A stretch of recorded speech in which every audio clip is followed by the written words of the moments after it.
అందరికీ నమస్కారం అండి. నేను భాను మేకల. Welcome to our channel. ఈరోజు నా ఇంటర్వ్యూలో ఒక ప్రముఖ వ్యక్తి ఉన్నారు. సమాజం కోసం పాటుపడుతున్నారు అని చెప్పుకోవచ్చు. సమాజంలో జరిగే కులాల గురించి, మతాల గురించి, హిందూ, ముస్లిం, క్రిస్టియన్లు అందరూ ఐకమత్యంగా కలిసి ఉండాలనే ఒక నినాదంతో చాలా సభలు పెడుతూ ప్రజలను చైతన్యపరుస్తూ ముందుకు సక్సెస్ఫుల్గా వెళ్తున్నటువంటి వ్యక్తి విజయ విహారం రమణమూర్తి గారు ఉన్నారు. చాలా విషయాలు మాట్లాడే ప్రయత్నం చేస్తాను. ప్రస్తుతం సమాజంలో జరుగుతున్నటువంటి ఈ కులాల గొడవలు, మతాల గొడవలపై ఆయన యొక్క అభిప్రాయాలని మీ అందరికీ తెలియజేసే ప్రయత్నం చేస్తాను. సార్ నమస్తే అండి. నమస్తే అండి భానుమూర్తి గారు. Sir thank you. First of all అంటే మీరు ఎప్పుడు బిజీగా ఉంటారు, ఎక్కడో చోట ప్రసంగాలు ఇస్తూ సభలు పెడుతూ ఉంటారు. మీ విలువైన సమయాన్ని మాతో కేటాయించడానికి ప్రత్యేకమైనటువంటి ధన్యవాదాలు సార్. మీ ఛానల్ మీద ప్రత్యేకమైనటువంటి అభిప్రాయంతో అదే sir. Thank you sir. Channel చూసిన తర్వాత సార్ మాట్లాడితే మంచిదే కదా అనే ఉద్దేశంతో. అవును సార్, అవును సార్. ప్రస్తుతం ఎట్లా నడుస్తున్నాయి మీ జై భారత్, మీ యొక్క సంస్థ, మీ ఫౌండేషన్ ఎట్లా నడుస్తుంది? ఫౌండేషన్ కాదండి, దాన్ని మేము మూవ్మెంట్ అంటాం. అదే మూవ్మెంట్. ఫౌండేషన్ ఎన్జిఓ భాష మేము మాట్లాడాం. జై భారత్ మూవ్మెంట్ అంటే ఇది 25 ఏళ్ళు అయింది. 2022లో జై భారత్ ప్రారంభమైంది. 2000 నుంచి 2005 దాకా విజయ విహారం పత్రిక వచ్చింది. అవును సార్, అవును. ఈ పత్రిక కులం మీద, మతం మీద, ఇంకా తీవ్రమైనటువంటి కుంభకోణాలు, ఇలా ప్రతినిత్యం పెద్ద పోరాటంలో ఉండేది. ఇప్పటిదాకా కూర్చుని 2025లో నేను మాట్లాడతాను అనుకోలేదు. ఈ నెల కూడా ఉంటామని అనుకునేవాళ్ళం. మేమే కాకుండా మా పాఠకులు కూడా అంత తీవ్రంగా ఉండేది పరిస్థితి. మేము చాలా పెద్ద పెద్ద కుంభకోణాలు బయటికి తెచ్చాం. అప్పుడు గుజరాత్లో 2022లో మత కల్లోలం జరగడం మీ దృష్టిలో ఉందండి.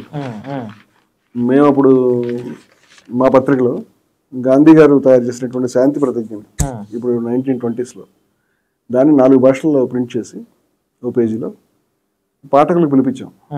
మీరు ఇంటింటికి వెళ్ళి హిందూ ముస్లిం ఐక్యత, దేశ ప్రజలందరూ కలిసి ఉండాల్సిన ఐక్యతని గుర్తు చేసి సంతకం తీసుకోండి, వాళ్ళకి ఎక్స్ప్లెయిన్ చేయండి. స్కూళ్ళకి వెళ్ళి ఒకసారి 100 సంతకాలు తీసుకోవద్దు, ఇంటింటికి వెళ్ళమని కాల్ చేశాం. దానికి అప్పుడు విజయ విహారం పత్రిక ఎలా ఉండేదంటే, చూసిన తర్వాత మనుషులు దాన్ని కూర్చుని తట్టుకోవడం కష్టంగా ఉండేది. చాలా తీవ్రమైన ఉద్వేగానికి లోనయ్యారు. వాళ్ళకి ఫస్ట్ టైం ఒక అవకాశం దొరికింది. వెంటనే మమ్మల్ని 100 మంది కాంటాక్ట్ చేశారు, వెళ్ళారు. సుమారుగా ఒక చిన్న పత్రిక, అది చిన్న మాసపత్రిక. మొదట్లో మీరు జర్నలిస్టా సార్? పత్రిక నడిపేవారు? పత్రిక ఎడిటర్? నేను పత్రిక ఎడిటర్. పత్రికలో 80% నేను రాసింది. మీరు రాసిన 55-6 లక్షల సంతకాలని మేము ఇప్పుడు శాంతి ప్రతిజ్ఞలు సేకరించి ఇప్పుడు గవర్నర్ గారికి ఇచ్చాం. ఇక్కడ హైదరాబాద్ లో భారీ సభ పెట్టాం. అట్లా జై భారత్ పుట్టింది ఈ పనులు ఆర్గనైజ్ చేయడానికి. తరుణ్ తేజ్పాల్ గారి పేరు విన్నారా? తెహల్కా, ఆయన హైదరాబాద్ తెహల్కా అని తెహల్కా పత్రికలో మా గురించి రాశాడు, విజయ విహారం గురించి. హైదరాబాద్ తెహల్కా ఇది. ఇట్లా మేము భారీ సభలు పెట్టేవాళ్ళం. అట్లా పుట్టింది జై భారత్. మత సామరస్యం, మతోన్మాదాన్ని వ్యతిరేకించడం, అలాగే కుల నిర్మూలన, అట్లాగే అసమానత్వ నిర్మూలన, అలాగే మూఢనమ్మకాలు, తర్వాత పర్యావరణం, జెండర్ ఈక్వాలిటీ, ఇలా అన్ని సమస్యలను ట్యాకిల్ చేసేటువంటి సంస్థగా పుట్టింది. 2005 నాటికి విజయ విహారం పత్రిక ఆగిపోయింది. కానీ అప్పటి నుంచి జై భారత్ మాత్రం ఆగటం లేదు. అది ఇప్పుడు బయట రాష్ట్రాలు కూడా విస్తరించింది. 2015 తర్వాత ఇది ఒక సంస్థగా కాకుండా ఒక 10 సంస్థలుగా ఏర్పడింది. సార్, ఇప్పుడు మీరు ఎడిటర్ అన్నారు కాబట్టి, పత్రికా ఎడిటర్ అన్నారు కాబట్టి, మీరు పత్రిక నడుపుతున్న టైంకి అప్పుడున్నటువంటి జర్నలిజం, మీడియా, స్టిల్ ఈ రోజుకున్నటువంటి పత్రికా విలువలు, మీడియా ఏంటి ఈ వ్యత్యాసం? ఏం గమనించారు మీరు? మా టైంలో ఏం గొప్ప పత్రికా విలువలు ఉన్నాయని నేనేం అనుకోవట్లేదు.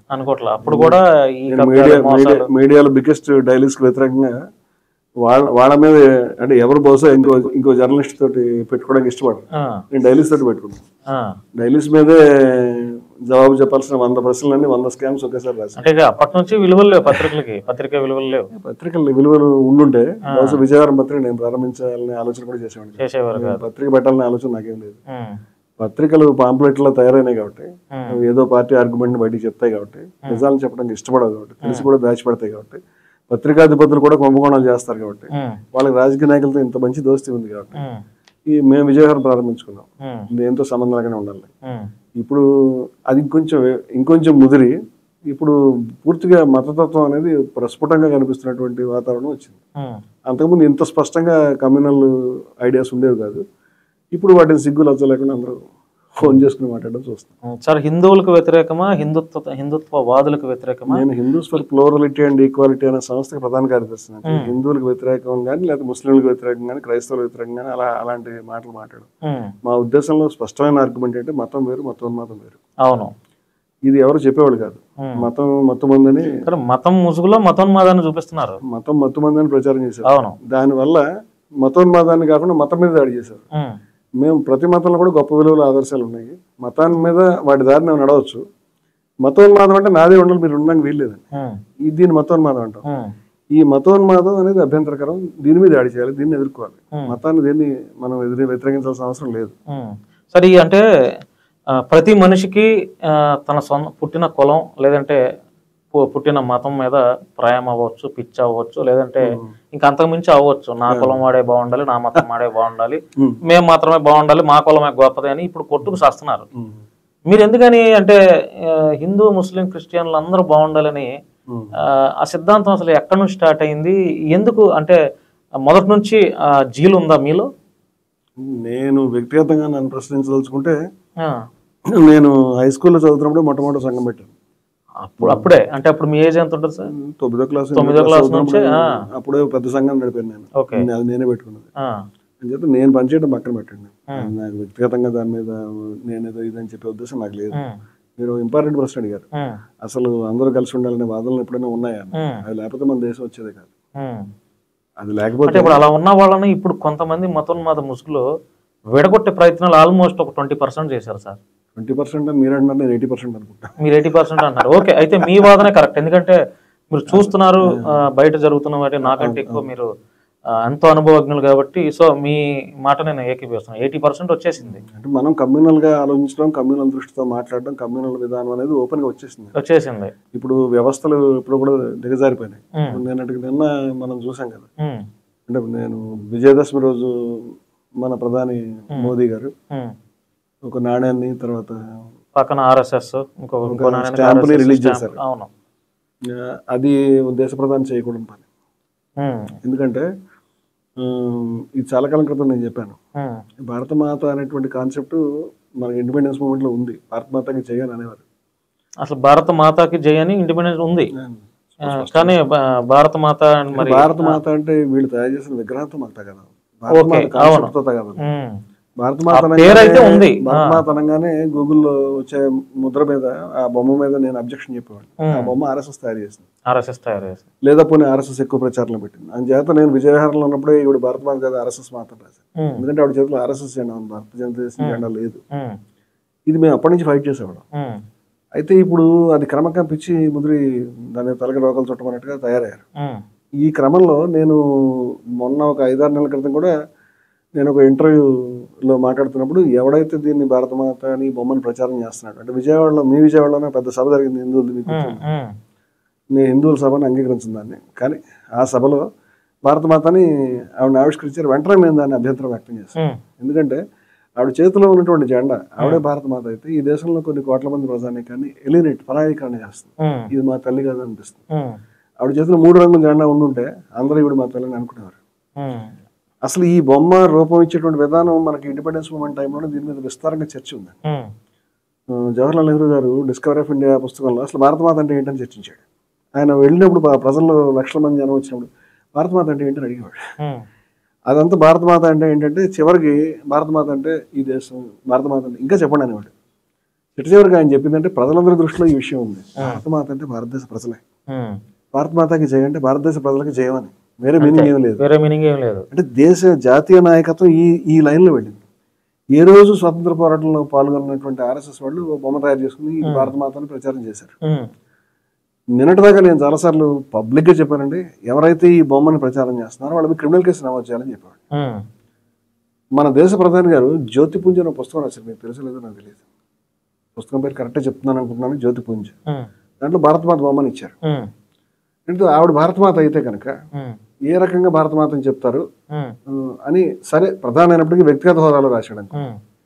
నిన్న ఆయన రిలీజ్ చేసిన కాయిన్ మీద సింహంతో ఉన్నటువంటి ఒక, ఓపెన్ గా చెప్తున్నా, ఒక హిందూ దేవత అన్నట్టుగా ఉన్నటువంటి బొమ్మ, దాంట్లో జెండా ఆవిడ చేతిలో ఉంది. ఈ జెండా అనేది కాయిన్ సిల్వర్ కలర్ లో ఉంటుంది కాబట్టి మనకు అర్థం కాలేదు, కానీ అది ఆర్ఎస్ఎస్ వాళ్ళు ఉండేటువంటి భగవద్ధ్వజం అని స్పష్టంగా అర్థమవుతూనే ఉంది. ఇది ఇలా ఉండగా పోన్లే ఏదో బొమ్మకి ఆర్ఎస్ఎస్ వాళ్ళు దండం పెట్టుకుంటున్నారు, ఆ దండం కూడా మన భారతదేశ సంప్రదాయాలు ఇట్లా ఉంది, ఇట్లాంటిది లేదు మరి. సరే వాళ్ళు చేశారు, వాళ్ళు వేసుకునే నల్ల టోపీలు కానీ, వాళ్ళ నిక్కర్లు కానీ, వాళ్ళ బెల్ట్లు కానీ, ఇవేవి భారతదేశంలో హిందూ సంస్కృతి భారతదేశానికి సంబంధించినవి కాదు, అవి ఎక్కడో బయటవి. వాళ్ళు భారతదేశం వాళ్ళకి అర్థం కాలేదు, తెలియదు కూడా. వాళ్ళు చేశారు అనుకుందాం. స్వయంగా ప్రధానమంత్రి గారు ఈవిడ భారత మాత, మొట్టమొదటిసారి ఈవిడ కాయిన్లో పెట్టండి ఎలా చెప్తారు? భారతదేశ ప్రధానమంత్రి గారు మోదీ నేను అడుగుతున్నాను, ఈవిడ భారత మాత, ఈవిడ నేను మొదటిసారి మీరు ఎలా చెప్తారండి? ఆవిడ భారత మాత అని చెప్పడానికి మనం అంగీకరించినటువంటి మన రాజ్యాంగంలో కానీ, లేకపోతే అంతకుముందు మన సిస్టంలో కానీ ఎక్కడైనా ఒక మీరు ఉందా? అంటే మీరు ప్రధానమంత్రి స్వయంగా వ్యవస్థను ధిక్కరించడం, వ్యవస్థను డీవియేట్ చేయడం జరిగితే, నేను అడుగుతుందంటే ఆవిడ చేతిలో ఈ దేశ ప్రజలందరూ అంగీకరించేటువంటి దేశ జెండా లేనప్పుడు ఆవిడ భారతమాత ఎలా అవుతుంది? అవును అని ప్రధాని ఎట్లా చెప్తారు? దేశ జెండా మార్చేశారా? దేశ జెండా కాషాయ జెండానే పెడుతున్నారు, చరిత్రను మారుస్తున్నారు. ఒకవేళ కాషాయ జెండానే పెట్టదలుచుకుంటే మరి మీరు ప్రమాణం చేసినటువంటి రాజ్యాంగంలో ఉన్నటువంటి దేశ జెండా కాన్స్టిట్యూంట్ అసెంబ్లీ రాజ్యాంగ రచన సభ ఆమోదించినటువంటి జెండా సంగతి ఏమైంది? దాన్ని మీరే ధిక్కరించిన తర్వాత మీరు ఈ దేశానికి ప్రధానిగా ఉండి విలువలు రక్షించడానికి ఉన్నారా, విలువల్ని మీరే ధ్వంసం చేయడానికి? నాకు అర్థం కావట్లేదు. ఇప్పుడు ఒక క్రైస్తవుడు కానీ, ఒక ముస్లిం కానీ ఈ జెండాను చూసి, ఈ తల్లిని చూసి తనదని అనుకోలేడు. ముస్లింలతో ఇంకో చిన్న సమస్య ఉంది, దాన్ని ఆర్టికల్ ఆఫ్ ఫెయిత్ అంటాం ఇంగ్లీష్ లో. ఈ ముస్లిం మతానికి ఒక ప్రధానమైనటువంటి పిల్లర్ ఏమిటంటే వాళ్ళు విగ్రహారాధన చేయరు. మహమ్మద్ ప్రవక్త విగ్రహం పెట్టి ఒప్పుకోరు, ఈశ్వరుడు విగ్రహం పక్కన పెట్టండి. ఇప్పుడు హిందూ విగ్రహారాధన చేస్తాడంటే అందరూ కాదు, కొన్ని శాఖలు చేస్తాయి, కొంతమంది గంట కొడతారు, కొంతమంది గుడికి వెళ్తారు. క్రైస్తవుడు ఇలాగా క్రాస్ చేసుకుంటాడు, లేకపోతే క్రాస్. నాదొక మాట సార్, ఇప్పుడు క్రైస్తవులు జీసస్ ని పూజిస్తారు, ముస్లింలు ఖురాన్ అల్లాని పూజిస్తారు, అంటే హిందువులకి ఎందుకు 33 కోట్ల మంది దేవతలు? ఈ చర్చ ఒక నిమిషం ఆగి చెప్తామండి, నేను ఈ పాయింట్ చెప్పిన తర్వాత చెప్తాను మీరు అడగడానికి కూడా. నేనేమన్నానంటే ఇట్లా ఎవరి పద్ధతిలో వాళ్ళు చేసుకుంటూ ఉంటారు.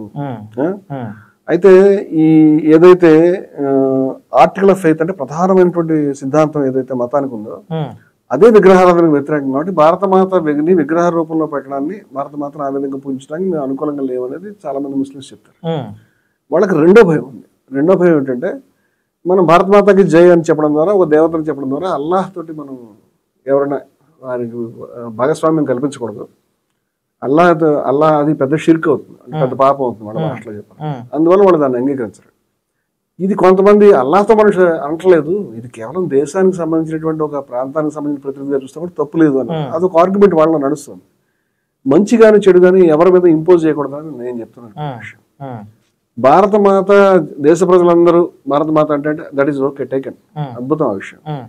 అలా కాకుండా మీరు విగ్రహం పెట్టారు, ఓన్లీ అనుకుందాము దానికి ఒక హిందూ సింహంను ఆవిడ అమ్మవారి ఆకారం కల్పించారు, అది కూడా ఓకే అనుకుందాము. ఇప్పుడు ఆవిడ చేతిలో మీరు కాషాయ జెండా పెట్టారు, అది భారతదేశం జెండా ఎలా అయింది? Why do you violate our constitution, why do you violate our ethos, why do you violate our tradition? చాలా అభ్యంతరకరం కదా. అంటే దేశ ప్రధాని గారు ఈ కాయిన్ అర్జెంటుగా ఉపసంహరించుకోవాలి. రెండో విషయం ఏంటంటే ఆయన దేశ స్వతంత్ర దినోత్సవం రోజున కూడా ఆర్ఎస్ఎస్ పేరు తీసి చాలా గొప్ప క్యారెక్టర్ నిర్మించిందని ఆయనకు చాలా అభిమానం ఉంటే ఉండొచ్చు. స్వాతంత్ర దినోత్సవం రోజు తలుచుకోవాల్సింది స్వాతంత్ర పోరాటంలో పాల్గొన్న వీరులు కానీ, స్వాతంత్ర పోరాటంలో పాల్గొన్నటువంటి సంస్థ గురించి కాదు. ఇప్పుడు రేపొద్దున్న ఎంఐఎం వాళ్ళు లేకపోతే జమాతా ఇస్లామీ వాళ్ళు మరొకళ్ళు అధికారంలోకి వచ్చి వాళ్ళ జెండా ఉన్నటువంటి భారత మాత్రం లేకపోతే సింహాసనం ఇది వేసి ఇదే దేశ జెండాను కాయిన్ రిలీజ్ చేస్తే, లేకపోతే మళ్ళీ క్రైస్తవ ఉన్మాదులు ఎవరైనా, క్రైస్తవులు కాదు క్రైస్తవ మత పార్టీ ఏమైనా అధికారం చేజెక్కించుకుని దేశం జెండాను మార్చి మేము ఇంకోటి అదే పెడతా ఉంటాం, ఎలా కుదురుతుంది? మీకు ఒకళ్ళకే కుదురు, అందరూ అలా చేస్తే ఎలాగే? దేశానికి ఒక జెండా ఉంది, దేశానికి ఒక పద్ధతి ఉంది. మీరు ఎవరైనా అధికారంలోకి రండి, ఈ పద్ధతి ప్రకారం మీరు నడుచుకోవాలి. మీ పద్ధతి ప్రకారం దీన్ని వక్రీకరించాలని మార్చాలని చూస్తే చాలా భయంకరమైనటువంటి ఉల్లంఘన, చాలా భయంకరమైనటువంటి నేరం ఇది.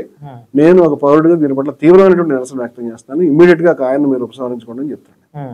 అలాగే బహిరంగంగా ఆ సందర్భ శుద్ధి లేకుండా స్వాతంత్ర దినోత్సవం రోజు మరొక చోట దాన్ని కీర్తించడం, వెళ్ళి ఒకసారి ఆయన వటవృక్షం అని అన్నాడు, ఆయన వటవృక్షం అనుకుంటాడు, విషవృక్షం అనుకుంటాడు, ఎవరిష్టం వాళ్ళది. అది సందర్భాన్ని అది ఆయన వ్యక్తిగతమైన అభిప్రాయంగా తీసుకుంటాం. కానీ మీరు ఎర్రకోటపై జెండా ఎగరేస్తున్నప్పుడు అసలు మాట్లాడదు కాదు. సో అందుకని ఈ పాయింట్ ఎందుకు చెప్తానంటే దేశంలో మైనారిటీని మిగతా హిందూ హైందవేతరుల్ని ఎలియనేట్ చేసే, పరాయీకరణ చేసేటువంటి పద్ధతి. అలాగే హిందువులకి ఏం ఉపకారం లేదు, హిందువులు కూడా చాలా అవమానపడుతున్నారు, హిందువులు కూడా బాధలు పడుతున్నారు. ఇప్పుడు హిందువులకు నిర్వహించినటువంటి అక్కడ కుంభమేళాలో మీరు గవర్నమెంట్ లెక్కల ప్రకారం అక్కడ డేటా తీసి చూస్తే చాలా ప్రమాదకరమైన స్థాయిలో దాంట్లో ఈకోలీ బ్యాక్టీరియా ఉంది. ఈకోలీ బ్యాక్టీరియా మనకి బాత్రూంలో టాయిలెట్లు ఉంది. రాష్ట్ర కేంద్ర ప్రభుత్వాలు రెండు బీజేపీదే, డబుల్ ఇంజిన్ సర్కార్. అక్కడ వాళ్ళు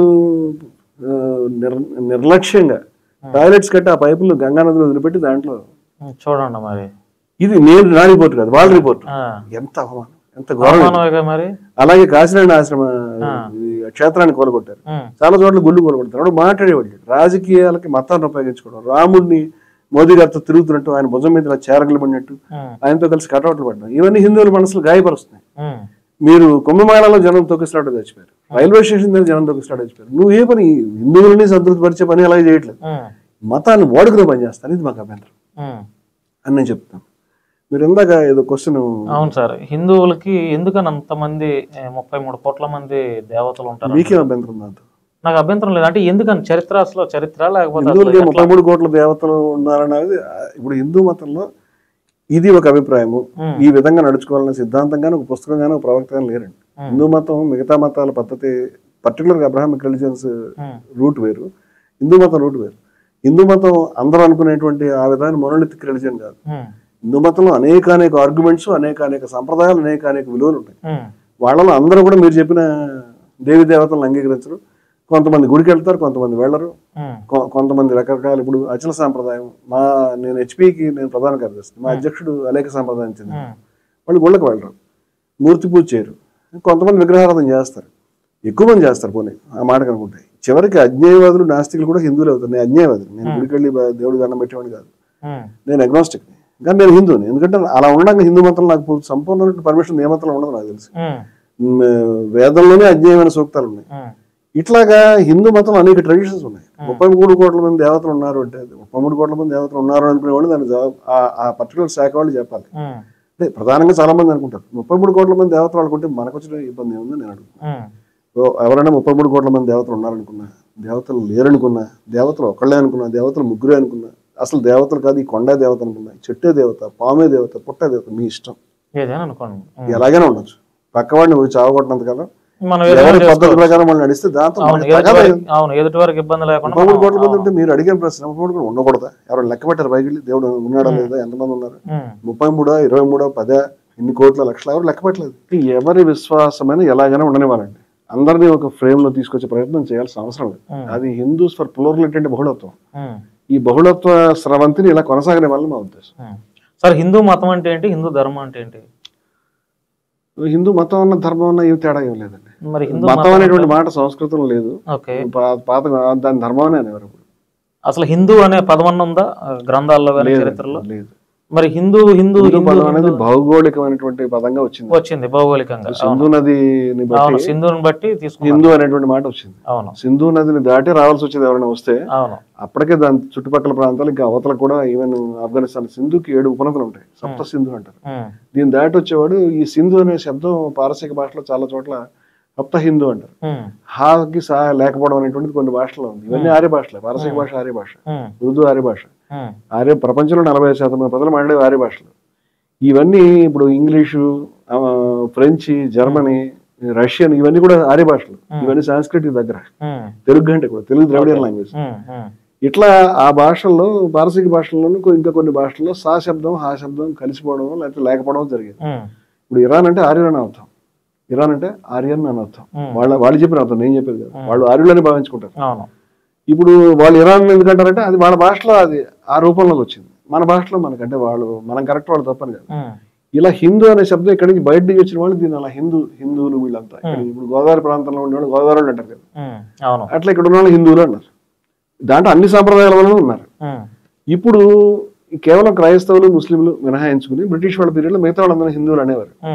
తర్వాత ఈ బౌద్ధులను, సిక్కులు కూడా మేము వేరేనబ్బా, మేము వేరే రిలీజియన్ స్పష్టంగా చెప్తుంటే వాళ్ళని పక్కన పెట్టి మిగతా వాళ్ళని హిందువులు అంటున్నారు.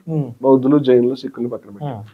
దీంట్లో ఒక బయట మతాల్లో ఉండేటువంటి స్వభావం ఒకటి ఉంటుంది, అందరికి ఒక యాక్సెప్టెడ్ నామ్ ఉంటుంది. ఉదాహరణకి ఇస్లాం ఉందనుకోండి, లా ఇలాహ ఇల్లల్లాహ్ ముహమ్మదుర్ రసూలుల్లాహ్ అని కలీమా అని ఉంటుంది కదా. అంటే అల్లాహ్ ఒక్కడే దేవుడు, ప్రవక్త ఆయన యొక్క దూత, ప్రవక్త అని అనుకోవడం. అది అంగీకరించకపోతే మీరు ముస్లిం కాలేరు. అలాగే క్రైస్తవుల్లో కూడా నాకు అర్థమైనంత వరకు త్రిత్వం అనేది మనకి అవును. ఫాదర్ సన్ హోలీ గోస్ట్ ని యాక్సెప్ట్ చేస్తే will be Christian, otherwise you won't be Christian. కానీ హిందూ మతంలో దీన్ని అంగీకరిస్తే నువ్వు హిందువు కాకపోతే హిందూ కాదని చెప్పడానికి ఏ నిర్వచనం లేదు. ఎవరిని పెడితే మేము అంగీకరించాం, నేను అంగీకరించాను లేదు. అది నువ్వు తెచ్చి పెడతానంటే ఎట్లా కుదురుతుంది? అలా కుదురుతుంది. ఆల్రెడీ అలా అలా ఆ సెటప్ కావాలంటే ఆ సెటప్ లో మతాల్లో పోను. కానీ పట్టుకొచ్చి జై శ్రీరామ్ అనాలి, లేకపోతే బొట్టిలా పెట్టుకోవాలి, తెల్ల ఉంచాలి, ఇలా ఈ సిస్టమ్ నువ్వు యాక్సెప్ట్ చేయట్లేదు. ఎందుకంటే అనేక సాంప్రదాయాలు, అయ్యవాజీ సాంప్రదాయం కేరళలో ఉంది, మహానుభావ సాంప్రదాయం మహారాష్ట్రలో ఉంది, నారాయణగురు సాంప్రదాయం, వీరరామేంద్ర గారి అనుచరులు ఉన్నారు, అలాగే ఇస్కాన్ సాంప్రదాయం ఉంది, అలాగే అచల సాంప్రదాయం ఉంది. ఇవన్నీ ఒకదాంతో ఒకటి పోల్చదగినటువంటి విషయాలు కాదు. ఎవరి విశ్వాసం, ఎవరి పద్ధతులు, ఎవరి ఆలోచనలు, ఎవరి ఆచరణలు వాళ్ళకు ఉంటాయి. వీటన్నిటినీ కూడా అలా ఉంచగలిగినటువంటి సెటప్ ఏదైతే ఆ వ్యవహారం ఉందో దాన్ని హిందూ అనేటువంటి పదంతో ఇప్పుడు వ్యవహరిస్తున్నాం. ఆ రకంగా దీని రూట్స్ చాలా పాతవి. వీళ్ళందరినీ కల్పించే సూత్రం ఏమన్నా కొన్ని విలువలు ఉన్నాయి. ఎవరు కూడా ద్వేషించరు. అద్వేష్ట మైత్ర కరుణయావచ అని భగవద్గీతలో ఉంటుంది, మా విద్వేషావహ అని ఉపనిషత్తులో ఉంటుంది.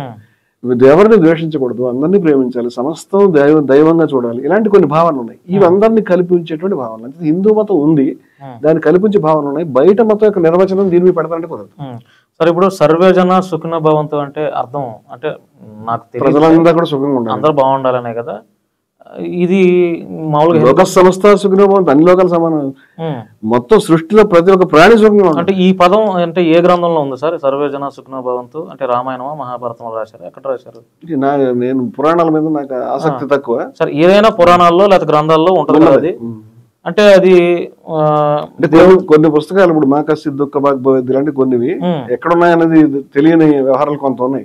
కానీ పుస్తకాల్లో పాత కాలం నుంచి వస్తున్నవి. అంటే బలమైన విషయాలు కూడా ఉన్నాయి. అంటే నేను ఎందుకన్నానంటే సార్, ఇప్పుడు సర్వేజన సుఖినో భవంతు అంటే అందరూ బాగుండాలి, సర్వంలో ఉన్న ప్రతి ఒక్కళ్ళు బాగుండాలనే కదా. అంత ఈశ్వరమయం అండి, దేవుడే చెప్పాడు అని అనుకున్నప్పుడు ఈ కొంతమంది రాధా మనోహర్ దాసు, కరుణాకర్ వీళ్ళు కొంతమంది దేవుడే చెప్పాడు అన్నప్పుడు మిగతా వాళ్ళని కూడా అదే ఎందుకు చూడట్లేదు సమానంగా? దేవుడు అనే దాన్ని ఏ విధంగా బయట మతాలు అయితే వేరే మతాలు చూస్తున్నాయో హిందూ మతంలో కాన్సెప్ట్ ఆ విధంగా లేదు. దేవుడు అంటే మీ నుంచి భిన్నంగా ఉండాలి కదా. ఏకమేవా ద్వితీయం అంటే అర్థం ఏమిటి? ఒకటే, రెండు కాదు. ఏకం ఏవ అద్వితీయం, రెండు లేనిది అని. ఎప్పుడైతే మీరు దేవుడు వచ్చారో ఇద్దరు అయిపోయారు. మీరే దేవుడు అయిపోయిన తర్వాత ఏకమేవ ద్వితీయం సాధ్యం అవుతుంది. హిందూ మతంలో ఇది ప్రధానమైన సిద్ధాంతం. అంచేత దేవుడు స్పెసిఫిక్ గా బయట మతాల్లో ఉండి మనం ప్రార్థించుకోవడానికి అనువుగా ఉన్నట్టు హిందూ మతంలో అన్ని శాఖలకి లేడు. అంటే అట్లాంటి దైవభావం లేనటువంటి శాఖలు ఉన్నాయి. అటువంటిదే అద్వైతం. అద్వైతంలో తత్వమసి, అది మీరే అయి ఉన్నారు. అహం బ్రహ్మస్మి, నేనే, సర్వం కల్విదం బ్రహ్మ, సమస్తం బ్రహ్మమే, ఈశావాస్యమిదం సర్వం, అంతా ఈశ్వరమయమే, ఏకమేవ ద్వితీయం ఉన్నది ఒకటే. అంచేత రెండు మీ దృష్టిలో అందుచేత ఇది అంటే ఇది హిందూ మతంలో అందరూ అద్వైతాన్ని ఆమోదించరు. విశిష్టాద్వైతం ఉంటుంది, ద్వైతాద్వైతం ఉంటుంది, ద్వైతం ఉంటుంది, శుద్ధద్వైతం ఉంటుంది, లేకపోతే ఈ కృష్ణ చైతన్యం ఉంటుంది, 100 సిద్ధాంతాలు ఉంటాయి. అంటే ఈ హిందూ మతాన్ని మళ్ళీ ఒక నిర్వచన పరిధిలోకి మీరు తేలేరు అంటున్నాను. అంచేత అజ్ఞేయవాదము, దేవుడు ఉన్నాడులే తెలియనివాడు అనేవాడు, నాస్తికుడు దేవుడు లేడనేవాడు, ఇలాంటి వాళ్ళు కూడా హిందూ మతంలోకి చెందుతారు. సార్ ఒకప్పుడు కులం గురించి కొట్టుకునేవాళ్ళు సార్. నీ కులం గొప్ప అంటే నా కులం గొప్ప, లేకపోతే ఈ కులం. ఇప్పుడు మతం కులం కూడా బాగానే కొట్టుకుంటారు. ఇప్పుడు అంటే మొన్న తమిళనాడులో బుల్లెట్ నడుపుతున్నందుకు, బండి నడుపుతున్నందుకు ఎక్కువగా మత గొడవలు ఎక్కువ వినిపిస్తున్నాయి సార్ దేశవ్యాప్తంగా. మీరు మత గొడవ అంటే కులం గొడవలు లేవని నేను అనట్లా, శుభ్రంగా అండి. ప్రతి 2-3 నెలలకి కూడా పెద్ద కేసు ప్రచారంలోకి వస్తుంది, కులాంతర వివాహాల మీద దాడులు, కుల వివక్ష. ఇప్పుడు ఇక్కడ కూడా మనకి ఈ కొత్త కూటమి ప్రభుత్వం ఈ ఆంధ్రప్రదేశ్ లో అధికారంలోకి వచ్చిన తర్వాత కూడా యూనివర్సిటీస్ లో సందర్భాలు మన పిఠాపురంలో జరిగింది, మన కైకలూరులో జరిగింది, అన్ని చోట్ల కులోన్మాద సంఘటనలు కూడా శుభ్రంగా జరుగుతున్నాయి. అవును జరుగుతున్నాయి. మతం కూడా ముందుకు వచ్చింది, ఈక్వల్ గా మతం కూడా ముందుకు వచ్చింది. అంటే ఇప్పుడు మనం రాబోయే రోజుల్లో అయినా కుల నిర్మూలన అనేది బాబాసాహెబ్ అంబేద్కర్ చెప్తున్న దగ్గర నుంచి ఉంది. ఈ రోజుకి మనం కుల నిర్మూలన చేయలేకపోయాం. అసలు అది పాసిబుల్ అవుతుంది? కుల నిర్మూలన చేయాలని ఎవరనుకుంటున్నారు? నేను తెలుసుకుందాం అడుగుతాను. మేము కుల నిర్మూలన ఆశయంగా రాసుకున్నాం, దాని గురించి కొట్లాడుతున్నాం. కుల నిర్మూలన కావాలని ఎవరన్నారు? ఎవరు ఒప్పుకోవట్లేదు. అంబేద్కర్ బొమ్మబెట్టుకున్నాడు కూడా కుల నిర్మూలన కావాలంటలేదు. నాకు తెలిసి అంబేద్కర్ ఒకడన్నాడు, మేమైతే కట్టుబడి ఉన్నాం దానికి. కుల నిర్మూలన కావాలనుకునేవాడే లేడు. సార్ మీరు బొట్టు ఎప్పటి నుంచి పెట్టుకోవట్లేదు? నేను ఎప్పుడు పెట్టుకోలేదు. బొట్టు ఎప్పుడు పెట్టుకోలేదు. మీరు ఏ దేవుడిని పూజిస్తారు సార్? నేను ఏ దేవుడిని పూజించాను. ఏ దేవుడిని పూజించారు? అసలు మీరు హిందువేనా? హిందువే. అంటే హిందూ అయినప్పుడు మరి ఏదో ఒక దేవుడిని పూజించాలి కదా. ఎందుకు పూజించాలి? మీరు ఎలా చెప్తారు దాన్ని? కాదు సార్, అంటే ఇప్పుడు తెలుసుకోవాలని అంతే. ఇప్పుడు నేను అంటే నేను ఇందాక నుంచి చెప్తున్న పాయింట్ అదే. అవును, నేను ఏమంటానంటే మీరు నేను కూడా ఒక బ్రహ్మంలో భాగమే అని నమ్మిన తర్వాత మీకు మీరు దండం పెట్టుకుంటారు ఎప్పుడైనా? పెట్టుకోరు కదా. హిందూ మతంలో గుడి చుట్టూ ప్రదక్షిణ చేస్తారు. ఆత్మ ప్రదక్షిణ నమస్కారం అని ఉంటుంది, తెలుసా మీకు? ఆత్మ ప్రదక్షిణ నమస్కారం అంటే ఏమిటి? నిలబడి తన చుట్టూ తను తిరుగుతాడు. తన చుట్టూ తను తిరిగితే ఇప్పుడు ఎవరికి దండం పెట్టినట్టు? ఆయనకి ఆయన పెట్టుకున్నట్టు. ఆ ఫిట్టింగ్ ఎందుకు పెట్టారంటే నీ లోపల ఉంది సబ్జెక్ట్ అని చెప్పడానికి. నారాయణ గురు గారు చరిత్ర నేను రాశాను. కేరళ యూనివర్సిటీ వాళ్ళు నన్ను పిలిస్తే వెళ్ళాను. నేను రాసింది కొంత సమగ్రమైన చరిత్ర, మన తెలుగులోనే ఉంది. ఆ నారాయణ గురు గారు క్రింది కులంలో, ఒక రకంగా అంటరాని కులంలో, 7వ కులంలో పుట్టాడు. ఆయన మొట్టమొదట ఈ గుళ్ళు కట్టడం మొదలుపెట్టాడు. అంటే ఆయన ఒక అద్వైతి సన్యాసి మహానుభావుడు. ఆ రోజుల్లో వాళ్ళ కులస్తులు అంటరాని వాళ్ళు ఎవరు చదువుకోలేదు. అప్పుడు ఆ రోజుల్లో ఆయనని మాకు ఏమైనా కావాలి పూజించుకోవడం అంటే నెయ్యర్ అనే ఒక నది ఉంటుంది, ఆ నదిలో దూకి ఒక రాయిని తీసుకొచ్చి వాళ్ళకి ఇచ్చి పూజించుకోమన్నాడు. వెంటనే బ్రాహ్మణ గొడవకు వచ్చారు, నువ్వు ఈ శివుడిని పెట్టావు, నీకున్న అధికారం ఏంటారు? ఆయన ఏమన్నాడంటే, ఈయన బ్రాహ్మణ శివుడు కాదు, 7వ శివుడు, మీరు వర్రీ కావద్దు అని చెప్పాడు. ఆ తర్వాత ఈ గుళ్ళు పెడుతున్న తర్వాత పెద్ద పెద్ద దేవి దేవత విగ్రహాలు పెట్టేవాడు, సరస్వతి, గణేష్ ఇలాగా. మీరు ఒక ఆశ్చర్యమైన విషయం ఏంటంటే, ఈ గుడి కట్టించేవాడు. ఈ గుడిలో ఏ దేవత పడతారు? స్వామివారికి తప్పితే ఎవరికి తెలియదు. శ్రీ నారాయణ గురు గారు వచ్చేదాకా ఆ గుడిలో ఏం పెట్టేవారు కాదు. ఒక గుడిలో ఆయన ఏం చెప్పాడంటే, స్వామివారు ఏమిస్తారో అంతా వెయిట్ చేస్తున్నారు. అద్దం పట్టుకొచ్చి ఇచ్చాడు. ఆ అద్దం వెనకాల ఓం అని కళాయిలో ఉంది, మిగతా అంతా తీసాడు, అది పెట్టాడు. మీరు ఆ గుళ్ళో లోపలికి ఇలా దండం పెట్టుకుందాం పెడితే మీ కళ్ళ ముందు ఒక అద్దం, ఓము కనిపిస్తాయి. ఆ ఓంలో మీరే ఉంటారు, మీకు మీరే దండం పెట్టుకుంటారు. మీరు దండం పెట్టుకోవడానికి వేరే తత్వం లేదు, అదే అద్వైతం. ఆయన అద్వైతే. ఇది ఆశ్చర్యం. నెక్స్ట్ గుళ్ళో ఏం పెట్టాలంటే అసలు ఈ గుళ్ళో ఏం పెట్టట్లేదు అన్నాడు. గుళ్ళు అయిపోయింది, గుళ్ళు అవన్నీ సంవత్సరాల తరబడి. ఇట్లా గుడికి సంబంధించినటువంటి కాన్సెప్ట్, దేవుడికి సంబంధించిన కాన్సెప్ట్ హిందూ మతంలో చాలా విస్తారమైనటువంటి ఆలోచనలు ఉన్నాయి. అయ్యవైకుందారని ఒక సెక్ట్ ఉంటుంది, వాళ్ళు కేవలం ఒక దీపాన్ని పూజిస్తారు, అద్దాన్ని కూడా పూజిస్తారు. ఇలా రకరకాల ఆలోచనలు. అంచేత మీరు ఈ సమస్తం దైవంలో మీరు భాగమే, మీరు దైవం వేరు మీరు వేరు కాదు అని నమ్మేవాళ్ళు కూడా ఉన్నారు. అంచేత మీరు దేవుడిని పూజించరు, మీరు హిందూ ఎలా అయ్యారు అని అడగడానికి మీకైతే హక్కు లేదు, ఎవరికీ హక్కు లేదు. ఎందుకంటే హిందూ మతంలో ఇలాంటి ఆలోచనలు ఉన్నాయని చెప్తాను. నేను అజ్ఞేయవాదిని. అంచేత నేను దైవాన్ని ప్రత్యేకంగా నాకు భిన్నమైనటువంటి దేవుడిని పూజ. నేను అద్వైతం పట్ల కొంచెం మొగ్గున్నవి. కానీ దేవుడు ఉండాలని అయితే నమ్ముతారు కదా, అది ఏ దేవుడైనా. దేవుడు అంటే ఏమిటండి? ఈ లోకాన్ని సృష్టించిన వ్యక్తి. ఈ లోకాన్ని ఎవరైనా సృష్టించినట్టుగా ఎటువంటి ఆధారం లేదు. నాస్తికులు ఏం చెప్తారంటే, అస్థి అంటే కలడు అని. ఎవరు కలడు? సృష్టికర్త. మీరు ఇందాక చెప్పినట్టు.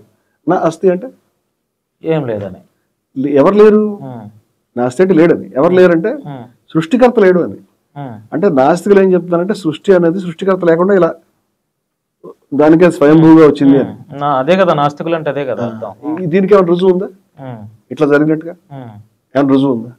మీకు తెలుసా? నిరూపించారు. ఈ సృష్టిని దేవుడు సృష్టించినట్టుగా, దేవుడు అనే ఎంటిటీ సృష్టించినట్టుగాను రుజువు లేదు. ఎవరు సృష్టించలేదని కూడా రుజువు లేదు. ఇది ఇంకా నిర్ధారణ కాని అంశం. అంటే ఇంకా పరిశోధనలోనే ఉంది. అంటే రుజువు లేనప్పుడు ఏం చెప్తారు? మీకు తెలియదని చెప్తారు కదా. గది బయట మనం ఈ స్టూడియో బయట అవన్నీ వదిలిపెట్టి వచ్చాము. ఆ వ్యక్తి అక్కడ ఉన్నాడా లేడా అంటే మీరు ఏం చెప్తారు?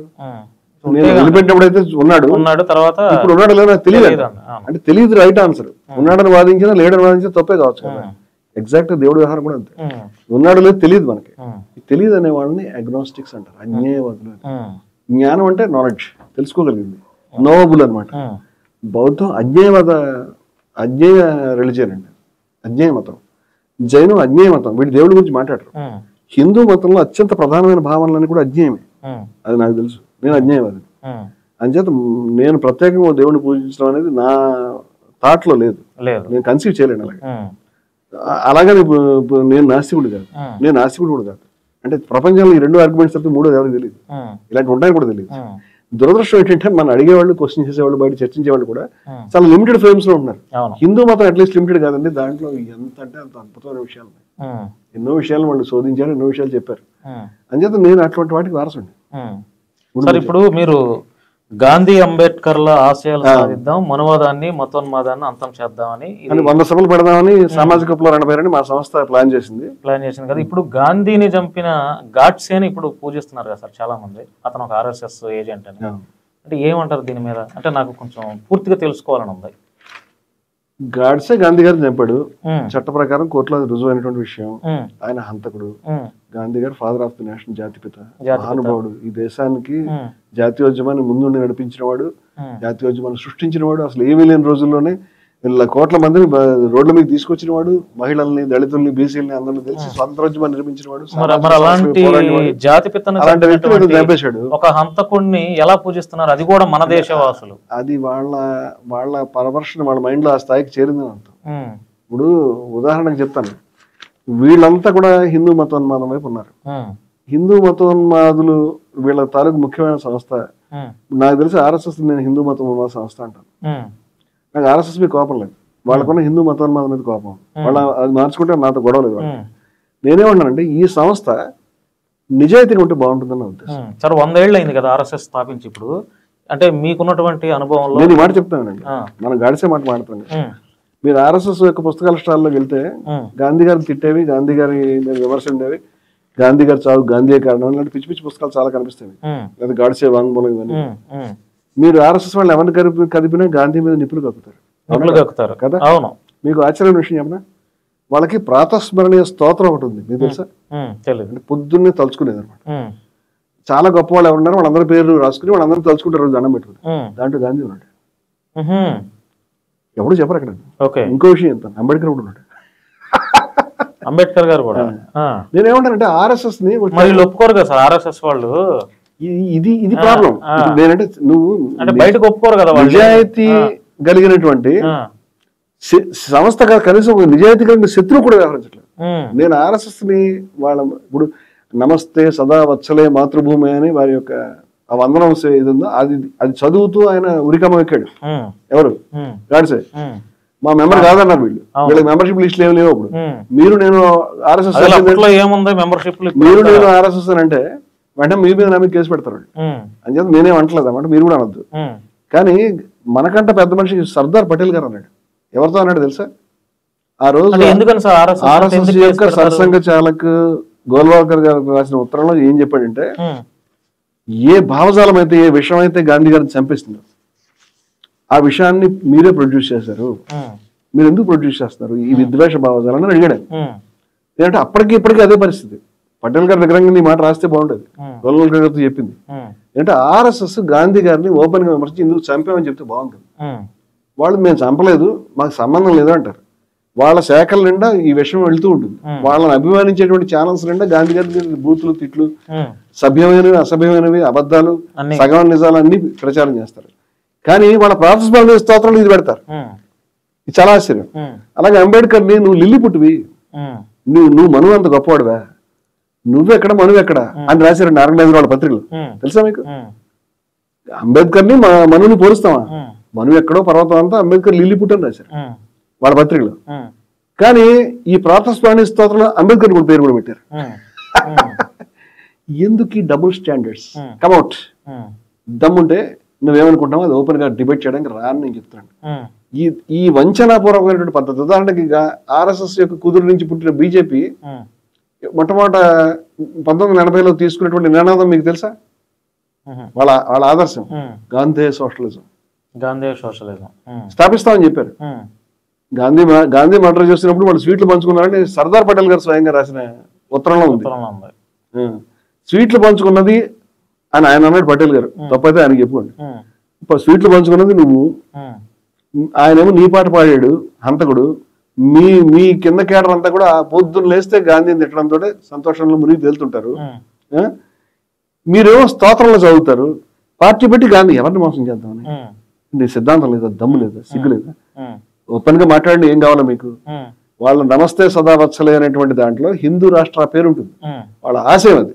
హిందూ రాష్ట్రం అంటే ఏమిటో గోల్వాల్కర్ చెప్పాడు, హిందూ రాష్ట్రం అంటే సావర్కర్ చెప్పాడు. ఇది వాళ్ళ ఆశయం అయినప్పుడు ఈ దేశ ప్రధాని వాళ్ళ స్వాతంత్ర దినోత్సవం వాళ్ళ పేరు తీయడానికి వెళ్ళలేదు. ఎందుకంటే ఇది హిందూ రాష్ట్రం కాదు. మనం దాన్ని అంగీకరించట్లేదు, ఆ భావాన్ని అంగీకరించట్లేదు, గోల్వాల్కర్ భావాన్ని అంగీకరించట్లేదు. ఇవాళ వాళ్ళ నాణ్యాన్ని విడుదల చేయడం కూడా తప్పని చెప్తున్నాడు. ఇది ఆర్ఎస్ఎస్ గాడిసెకి సంబంధించింది. మనం విస్తారంగా మాట్లాడుకుంటే దీని గురించి 4 సెంటర్స్ మాట్లాడుకునే సంబంధించిన ఎవిడెన్స్ పెడతాను నేను. మీరు చెప్పండి సార్. బీజేపీ ఆర్ఎస్ఎస్ వాళ్ళేమో ఈ దేశం మొత్తం హిందుత్వవాదం ఉండాలి, హిందూ మెజారిటీ ఇంకా ఎక్కువ ఉండాలి, హిందువులే ఉండాలని వాళ్ళు పోరాటం చేస్తుంటే ఒక హిందువుగా ఉన్నటువంటి మీరేమో హిందూ ముస్లిం క్రిస్టియన్ అని ఐకమత్యంగా ఉండాలని మీలాంటి వాళ్ళు పోరాటం చేస్తుంటే మీకు ఒత్తిడులు లేకపోతే బెదిరింపు కాల్స్ మీ మీద అక్రమ కేసులు ఇలాంటివి మీకు ఎదురవ్వలేదా? మా జీవితం దానికి ఏమంటారంటే పొద్దున్న నుంచి సాయంత్రం దాకా ఇదే పని. విజయవిహారం నడిచే రోజుల్లో నేను ఇప్పటిదాకా బతికుంటానని నమ్మకం లేని పరిస్థితి ఉండేది. ఫోన్ తీస్తే తిట్లే ఉండేవి, లేకపోతే ఉత్తరాలు ఉండేవి, కేసులు ఉండేవి, ఏ రోజు పోతాం తెలియదు, ఫిజికల్ గా అటాక్స్ ఉండేవి. అది పరిస్థితి. నేను అనేది ఏంటంటే అలాంటి వాటిని పట్టించుకునే వాళ్ళం కాదు. యుద్ధ క్షేత్రంలోనే చచ్చిపోతాం. హిందూ మతోన్మాదం చేతిలోనే ముస్లిం మతోన్మాదం చేతిలో చచ్చిపోతాం. అందుకే అలాగే చచ్చిపోయి 3 బుల్లెట్లకి మేము కూడా చావడానికి రెడీగా ఉన్నటువంటి వాళ్ళం. అని చేత అభిప్రాయాలను చెప్పాల్సి వచ్చినప్పుడు, పనులు చేయాల్సి వచ్చినప్పుడు ఎవడన్నా లెక్క చేస్తాడా, ఎవడన్నా మన ఏమైనా అంటాడో లెక్క చేసేవాడు కదా. గాంధీ గారు you have to stand against the whole world although you may have to stand alone. ఒక్కడ నిలబడాల్సి వచ్చిన యావత్ ప్రపంచాన్ని ధిక్కరించి నిలబడమని చెప్పాడు.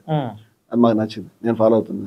వివేకానందుడు చెప్పాడు, కత్తి మీదకి కత్తి వాదరకు ఎదురు నిలబడే ధైర్యం ఉండాలి, నేను ఫాలో అవుతాను. యేసుక్రీస్తు చెప్పాడు, ఏమని చెప్పాడు, సిలువను తీసుకున్నాను నా వెంట ఫాలో అయినటువంటి వాడే నా వాడు, నేను ఫాలో అవుతాను.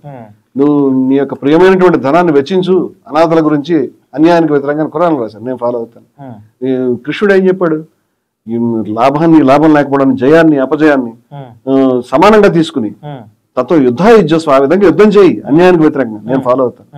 మతాలంటే సూత్రాలు ఇవే ఉన్నాయి, నిర్భయంగా యుద్ధం చేయడమే. ఫలితం ఏమవుతుంది మాకు పట్టింపేం లేదు. మేము నిష్కామకర్మ చేసేటువంటి యోధులు, మమ్మల్ని మేము కథించేస్తలే చెప్పుకుంటాం. మీరు చెప్పండి సార్. ఇప్పుడు హిందువులు ఏదైనా సభలు పెట్టినప్పుడు అక్కడికి సహజంగా క్రైస్తవులు రారు, క్రైస్తవులు ఏదైనా సభలు పెట్టుకుంటే అక్కడ హిందువులు రారు, ఈ 2 చోట్లకి ముస్లిమ్స్ కూడా రారు. మీరు హిందువుగా ఉండి ఈ మిగతా 2 మతాల వారిని ఒక వేదిక పైన కూర్చోబెడుతున్నారు, అందరూ డిస్కస్ చేసుకుంటున్నారు.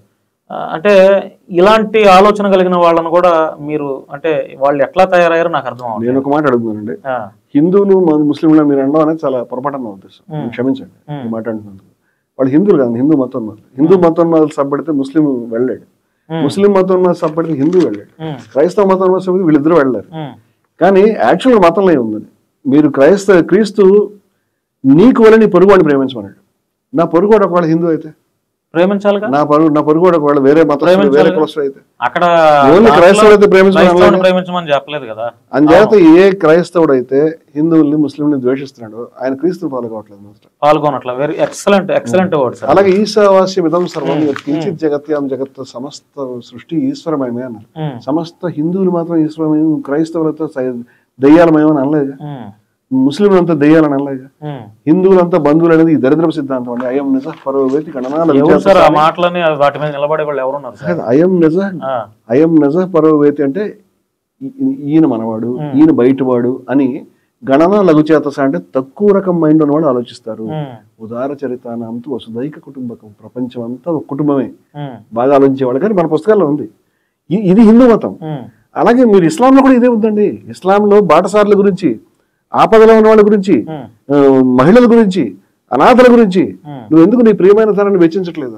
ప్రియమైన ధనం అంటే డబ్బు కాదు, డబ్బు ఓకే, డబ్బు నా దగ్గర ఒక కట్ట తీసాను అనుకోండి, దీంట్లో ఈ నోటు ప్రియమైనది ఈ నోటు అప్రియమైనది మీరు తీయగలుగుతారా? 500 రూపాయల నోట్లు అన్ని ఒకటే విలువ కదా, అంటే వాళ్ళు డబ్బు మాట్లాడట్లేదు. అత్యంత ప్రియమైన ధనం మనకి మన ప్రాణమే.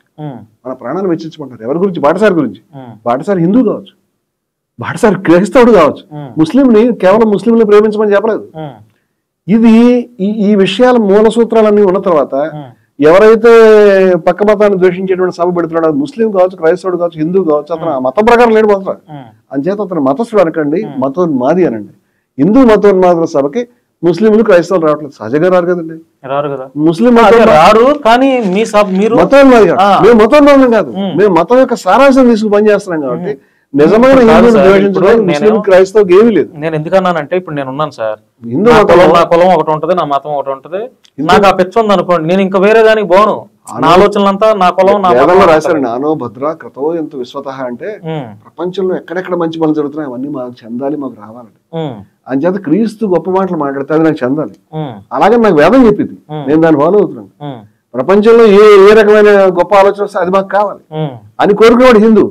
అట్లాంటి వాళ్ళు పెట్టేటువంటి సభలు ముస్లిం క్రైస్తవులు వస్తారు, అట్లాంటి ముస్లిం పెట్టే సభకి క్రైస్తవులు హిందువులు వస్తారు. మా అధ్యక్షురాలు ఒక ముస్లిం, ఆవిడ ఒక ముస్లిం ఉమెన్, ఆడమనిషి. ఆవిడ ముస్లిం మహిళ అయి ఉండి తన బిడ్డని ప్రేమిస్తే హిందూకి ఇచ్చి పెళ్లి చేసింది. 2 మతాల్లో ఉన్నటువంటి ఉన్మాదులు ఎదుర్కొంది. ఆవిడ కోణాలు ఉంటారు. అలాగే మా ఇంకో అధ్యక్షుడు ఉండేవాడు అజయ్ శేఖర్, ఆయన మొత్తం భారతదేశం అంతా పర్యటించాడు కాలినడకన హిందూ ముస్లిం ఐక్యత కోసం. అంచేత మేము ఇట్లా పనిచేసేవాడు ఉన్నాం, మాకేమీ తేడా లేదు. ముస్లిం మతంలో ఉన్న గొప్ప సాంప్రదాయాలు నేను శుభ్రంగా అనుసరిస్తాను, క్రైస్తవ మతంలో ఉన్న సాంప్రదాయాలు అనుసరిస్తాను. నాకు ఆదర్శాలను అనుసరించడానికి మీదైతే ఏంటి నాదైతే ఏంటి. ఇప్పుడు సైన్స్ లో మనకి పైథాగరస్ ఒకటి కనిపెట్టాడు, ఐన్స్టైన్ ఒకటి కనిపెట్టాడు. నేను ఐన్స్టైన్ చెప్పింది నమ్ముతాను, పైథాగరస్ చెప్పింది అని అంటారా ఎవరండి? న్యూటన్ మతం అండి, మీ ఐన్స్టైన్ మతం ఎవరు అంటారా? ఆయన చెప్పిన దానికి అడిషనల్ గా ఈయన చేరుతుంది, ఈయన చెప్పింది అడిషనల్ గా ఈయన చేరుతుంది. అని చేత వీళ్ళందరూ చెప్పిన వాటిని మనం కలుపుకోవాలి, ఉదాహరణ ఒకటి దగ్గర చేసుకోవాలి. ఈ ఎప్పుడో కొట్టుకు తెచ్చామంటే వేస్ట్ అది. ఇప్పుడు క్రైస్తవులు చెప్పినటువంటి నీకు వారిని పొరుగు వాడిని ప్రేమించడానికి ఏమి అభ్యంతరం అండి? రంగనాథానంద గారు రామకృష్ణ మిషన్ యొక్క అధ్యక్షుడు వారి భారతరత్న ఆమోదించారు, ఒక మాట రాశారు తెలుసా మీకు? అసలు నీకు వారిని పొరుగు వాడిని ఎందుకు ప్రేమించాలి? ఎందుకు ప్రేమించాలి? వాడు కూడా బాగుండాలి కదా, ఎందుకు బాగుండాలి? ఈ ప్రశ్న క్రైస్తవ సమాధానం చెప్పిందా? రంగనాథానంద చెప్పండి, ఈ ప్రశ్నకు ఉపనిషత్తు సమాధానం చెప్పింది. ఏమనంటే తత్వమసి అది నువ్వే కాబట్టి, నీ పొరుగువాడు నువ్వు ఒకటే అని ఉపనిషత్తు చెప్పింది. అంచేత ఆయన నీకులాగా ప్రేమించమని చెయ్యి. అలాగే మీరు ఇందాక దేవుడు అన్నారు, పరలోక రాజ్యం అన్నారు. బైబిల్లో ఎవరు రాశారు మీకు తెలిసే ఉందనుకుంటాను. పరలోక రాజ్యం ఎక్కడ ఉందని క్రీస్తు చెప్పాడు మీకు తెలుసా? నాకు తెలుసు, ఇట్ ఈస్ అమాంగ్ us, మన మధ్య ఉంది, ఎక్కడో ఆకాశంలో ఉందని కాదు, ఇది మన మన మన మధ్యనే ఉన్నది అని. ఈ మూమెంట్ లో మీరు దాంట్లో గీతలు కూడా అదే చెప్పారండి. నరకం లేకపోతే అది కూడా ఇక్కడే ఉన్నట్ట సార్, శుభ్రంగా. ఎవరైతే మీరు ఇందాక నుంచి ఎవరైతే ద్వేషిస్తూ మనసులంతా బుగబుగలు సెగసెగలతో ఉంటారో వాళ్ళు ఉండేది నరకంలోనే, వాళ్ళు బుర్రే నరకం. ఎవరు ప్రశాంతంగా హాయిగా నవ్వుతూ గొప్ప ఆలోచనలతో ఉంటారో వాళ్ళు ఉండే స్వర్గంలోనే, అదేదో ఆకాశంలో ఉండే ఇదే విషయాలు. చెప్పండి, ఇటు గీతలో ఈ మాట చెప్పారు తెలుసా మీకు? ఇహైవ తైర్జిత సర్గో యశాం సర్వే సామ్య స్థితం మనహ అని. ఇహైవ అంటే ఈ క్షణంలో, ఇప్పుడు మనం మాట్లాడుకుంటాం కదా, ఇప్పుడు స్వర్గాన్ని గెలుచుకోవచ్చు, చచ్చిపోయిన తర్వాత కాదు. గీతలో ప్రామిస్ అంటే ఈ మూమెంట్ లో ఇక్కడ ఇఫ్ యూ కన్విన్స్డ్ మీరు స్వర్గాన్ని గెలుచుకోగలుగుతారు. ఎలాగా? యశాం సామ్య స్థితం మనహ అన్నారు.